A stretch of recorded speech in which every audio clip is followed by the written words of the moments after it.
Hey guys, if you ever get a message like so on your iPad or on your iPhone, same thing for that matter, saying that you do not have enough storage. Well, do not buy iCloud storage, you don't need it, just start deleting stuff. What I suggest doing is deleting apps and looking up what's the biggest thing. So just going to manage storage. In this case, it's gonna give us a direct link to it, so just go into it. And once this pops up, it's gonna tell you what's taking up the most storage. So I do have an app here that I can see that it's huge, however, I kind of need that.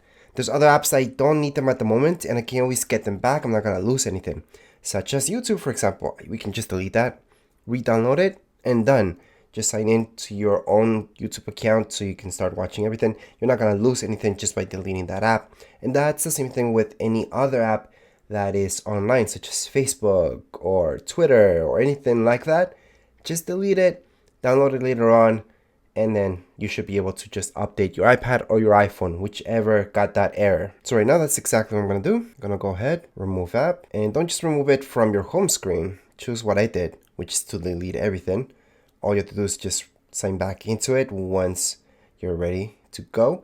I also know that YouTube's one of those. Keep in mind, this is the main thing that I do, YouTube. I'm still deleting it because nothing really happens. I can just re-download it.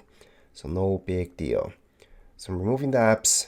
Do not remove just from your home and you should be good to go. I should also highlight that usually videos, if you have videos, delete those videos because that's usually what takes up the most space on your iPad or iPhone. Once you've done so, you should see that you have quite a bit of space, and now finally you can continue on with any updates that you were trying to run.